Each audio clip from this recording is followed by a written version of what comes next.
Welcome to a special segment for the Nova Open Charitable Foundation. My name is Paul Murphy. I am joined by Dave Nordquist. Dave, how are you doing today? I am very, very good. Thank you very much for inviting me on this interview podcast. You are a good person who likes people. Obviously, you like skulls as well.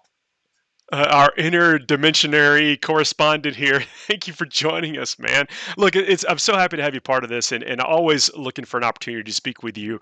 And now we get to talk about something near and dear to you, and that is chaos. Absolutely. I'm always happy to talk about chaos.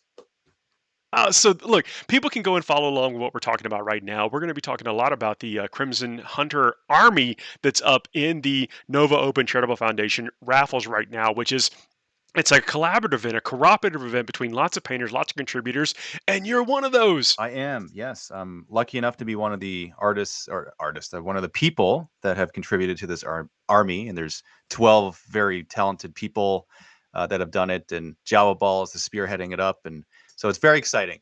And it's always happy I, because, again, it's corn, right? So I'm happy about it. it Look, it takes a lot of people to put these things together, and you actually contributed something very near and dear to your heart. You want to talk about that? This is true, yes. So I contributed my Karn the Betrayer that I've been using for a number of years, and it was masterfully painted by a guy named Jordan Powell, and it fantastically painted. And I figured, you know what, I'm going to contribute this. It's the paint job is much better than what I would do, and it's something that means something to me. And I think that would mean more to the contribution of the army and of this model. And so it's the one that I have been using. That's a part of the unique color scheme that I have for my own personal World Eaters army. And so he is now going to find his new home with the lucky raffle winner for this army. I love that. So the charitable foundation is such near and dear to people's hearts, and we can contribute in many different ways. And it is cool that you've, because look, we all know people especially follow your content. We know how much chaos and that stuff means to you. To let go with even just a piece of it to eventually go and travel on to the next lucky recipient of that, spreading chaos. I don't know how am I making that sound good? How does it feel good? Hey, I don't disagree with the words that you're saying. I mean, it's all good, man. Like you're speaking truth in my ears. I really, and I don't want to draw attention to what is behind you right now, but did you put that Blood Angel helmet on there just to taunt me? I I mean, no, but that sounds like a good narrative, so I'll go along with it. Well, look, this is what bringing folks together and talk about the stuff that we know that we love.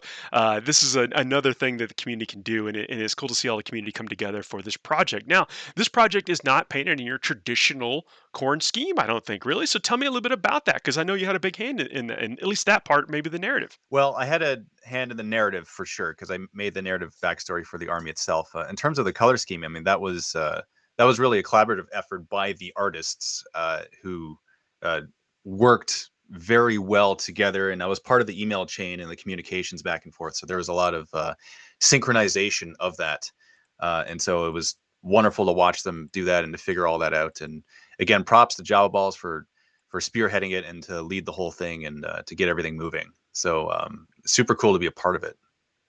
And there is some amazing contributors to this, and you'll see it's actually a pretty sizable force as well. And we've got folks, of course, like Java Balls, Brent from Gerbertown, folks, Evan Slagle, known painter, friend of mine. Like there's Brian Mull, another friend of mine, great painter. Like there's all kind of people have built into this. And so tell me a little bit about that lore that they've gotten behind, and that we see manifested in these models. Okay, so I was thinking up this idea of this World Eaters army, or a splinter force from a World Eaters army led by a Lord Discordant. And so I thought it'd be cool if, because typically it's infantry and it's close combat, right?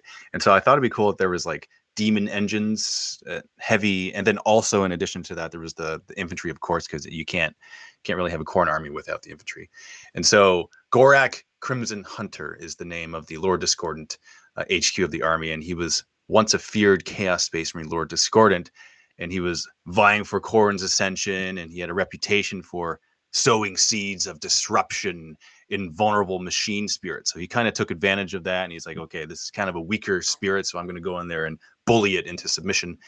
Um, But now he's kind of a dispossessed shell of of shame. You can call it that, right? Because he's like, Oh wow. Okay. yeah. And so before his days of redemption, we'll call it. Okay, so the Great Rift made Planetfall very easy for Gorak to kind of go wherever he wanted, and he fell on this backwater world, this feral world called Blackwater. And his timing couldn't be worse because that's the exact same time that the neophytes were being recruited into the Crimson Fists, and they have this annual tradition called the Festival of the Blooded Fist, and so that's where they recruit their initiates, right? And so he was expecting to easily reap souls for Khorne, and he was blindsided by the Space Marines and retreated deep into the cavernous mountain pass with a few remaining Mauler fiends and Khorne berserkers that he mustered, and they managed to run away. So this area, which is now named Gorak's Pass, is home to a dense pocket of warp energy that engulfs his warband in what feels like decades. And it's here that he has whispers from the warp that impart knowledge to him regarding the Maw Blade. It's a mysterious artifact of unspoken power. And so this lore actually fits within the MiniWarGaming lore that we've created I'm loving with this. their I'm narrative loving it. campaigns as well, right? So with this newfound knowledge, his soul is invigorated, right, with a burning lust for glory, plus an acute desire for vengeance, sought against the Crimson Fist. So that's his sworn enemy, the Crimson Fist, and ultimately, whose untimely encounter thwarted his plans for eternal ascension and demonhood, because that's really what he wants, right? Can you imagine this awesome demon Lord Discordant? Would be amazing. Can you imagine a converted model? That'd be No, insane. I'm not a heretic. I do not imagine this stuff. I don't. Not yet. But okay, so to his fortune, Blackwater is home to remnant orc war bands, and who were once part of a great war that threatened the Crimson Fists. And so Skullbrag Steel Splinter, that's the name of my war boss for my Corn Orc army that I've converted up. He is the mad mega bully. There is a theme here. There's actually multiple themes that weave together, and Yeah, it's funny how it happens in a chaotic, organic kind of way. It all fits together, right? So he's the mad mega bully of the fish folk, and he leads his orc warband into Gorak's Pass, and he looks for loot and riches and is intercepted by the Lord Discordant himself, right? And so instead of the unexpected confrontation, which would undoubtedly end in the orc's demise, he Gorak proposes another option for Skullbreak. He says to him, "All right, find the Maw Blade, bring it to me, and I'll pay you an immense teeth in riches and loot in the process." speaking his He's language. speaking his language, right? And so Skullbrag accepts his contract and journeys off. And so that's Skullbrag's mission. He's out there doing this. Well, Gorak is still in this mountain pass waiting for this war boss to get the Maw Blade for him. And so Dude, that's the beginnings of the lore. that's pretty cool and deep, and lots of opportunity there. Are you looking forward to somebody maybe picking this up and carrying forward that story? Hey, if that happened, then absolutely that'd be wonderful. I had a recent discussion with Quipster about this, and he's a narrative-minded soul, so he had a lot of kind of splinter thoughts come from this, and so I certainly welcome any narrative ideas that could splinter off from this.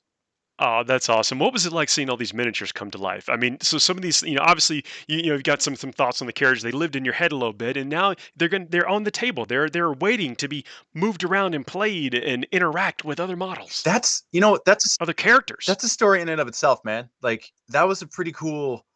Uh, it was neat seeing it all come together. Jawa Balls asked me at the beginning. He's like, "All right, so I was thinking about doing an army for this. I'm spearheading this up. I'm going to talk to Dave. Dave, what should we do? What army?" And automatically, without hesitation, I said, "World Eaters." So that was the first response, just like without even thinking. In fact, Again, I'm not shocked here, and I don't think anybody listening is going to be shocked, but it's still incredibly cool. yeah, and I was really, I felt really good about him asking me, and I was very, humbled by that, and so it kind of just spawned from there, and then seeing all these people work together and seeing it be built is really incredible. It's really cool to be a part of that too. This is my first time being a part of a big project like this, and that's ultimately going for a good cause. I will say year on year, people coming together and doing this kind of stuff. It's very rewarding, and everyone seems to be kind of driven and mission driven to create these things to allow people to get some raffle tickets. Where there's only one winner, but we can all be a part of this. It doesn't take much to actually just get in on it, and you're really supporting some great. Missions and charities out there, which is where this is really all about. We get somebody at the end of this. We'll get to come away with one of these cool things at the end. But it really is the journey in supporting all these works. It's really happy to see you a part of it this year. Well, thank you. Yeah, and awesome.